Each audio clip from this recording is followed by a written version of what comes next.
At the time, I was working 3 part-time jobs, barely paying for rent and food each month. But the more I worked, the more I realized I was trading time for money, and if I stopped working, the income would disappear. I was tired. I wanted something that would help me make money without always racing against the clock. One day, after watching a YouTube video on how compound interest works, it hit me. The idea of money making money had never really hit me until I saw it on a chart. Someone who started investing $100 a month at age 22 could have over $300,000 by the time they retired, just from compound interest. I thought, I don't have $100 a month, but I have $100 right now. If I don't start, I probably won't ever start.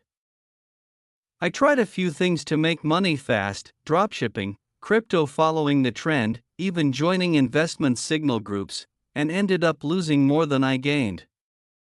One time, I bought a token on the advice of a famous influencer, and the next morning it evaporated by 80%. Not only did I lose money, I also lost faith in myself. Those failures made me realize there are no shortcuts in investing. There is no one-click get rich.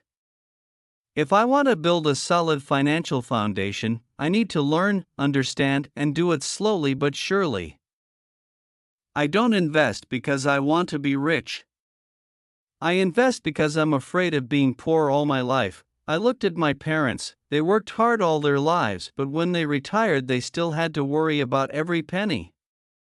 I looked at my friends who were richer, not because they were smarter, but because they had the habit of investing early.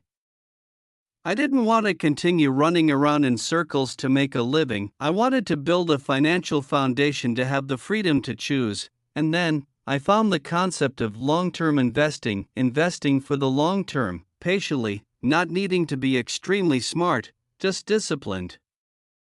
The day I deposited my first $100 into an online investment account, Robinhood, which had zero trading fees at the time, my hands were shaking. I wasn't sure if I was doing the right thing.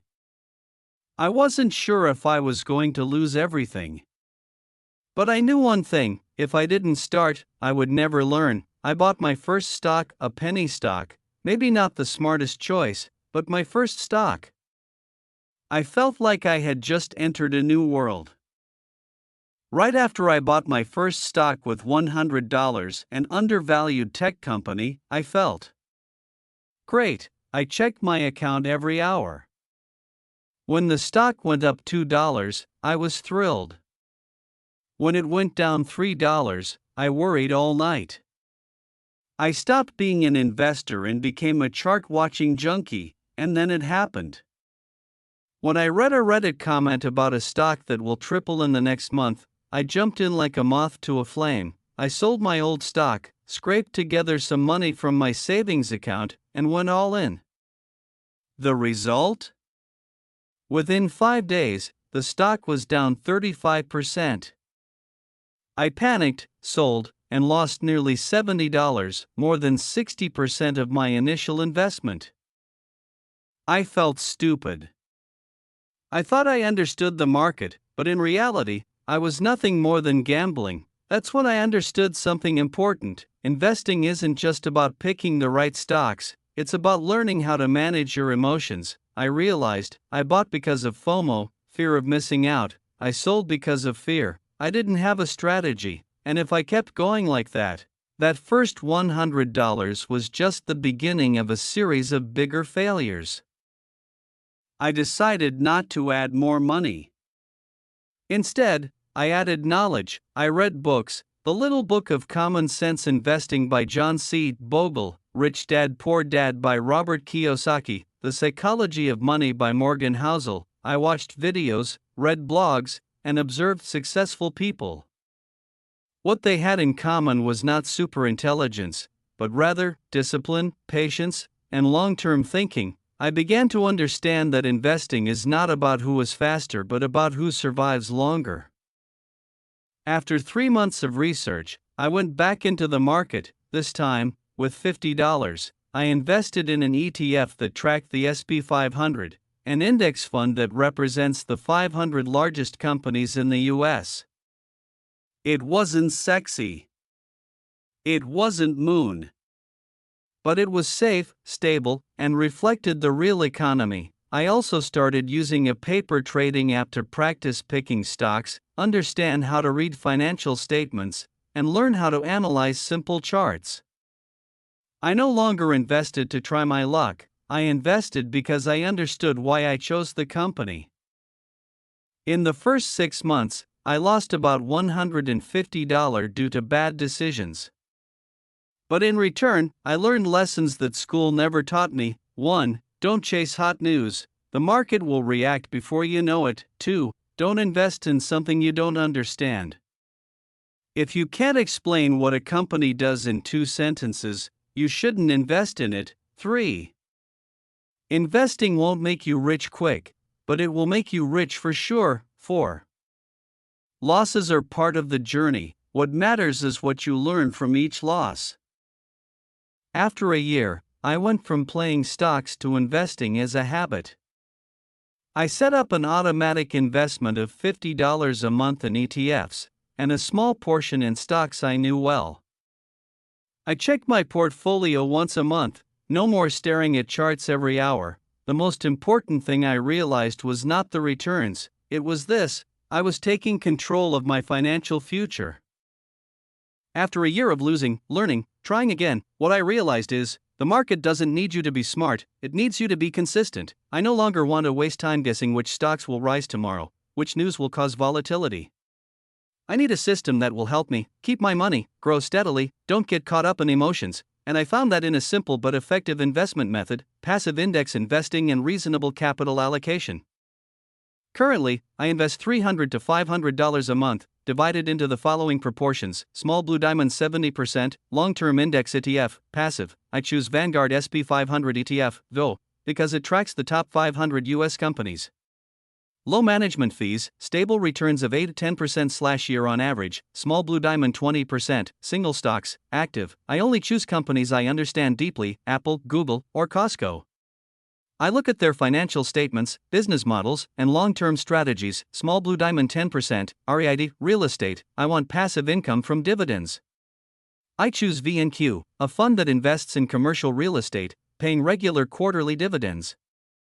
1. No peaks, no bottoms. I buy according to a plan, not chasing the market. Whether the price goes up or down, I still invest on the right day every month. 2. No emotions. I don't buy stocks because I hear rumors or TikTok says this is a potential code. I only buy what I understand or a diversified ETF. 3. No checking accounts every day. I only review performance every quarter. I live, work, and let the market do its job. 1. No peaks, no bottoms. Small blue diamond investing apps. I use Fidelity because there are no ETF transaction fees, automated recurring investments, easy to use interface, small blue diamond tracking tools. I use Google Sheets to record each purchase price, percent gain/loss. I create a net worth tracker to see how my assets grow over time. Small blue diamond learning tools, podcasts, Bigger Pockets Money, The Ramsey Show, Invest Like the Best, YouTube channels, Andre Jick, Mark Tilbury, The Plain Bagel. I'm not aiming to become a millionaire in 3 years.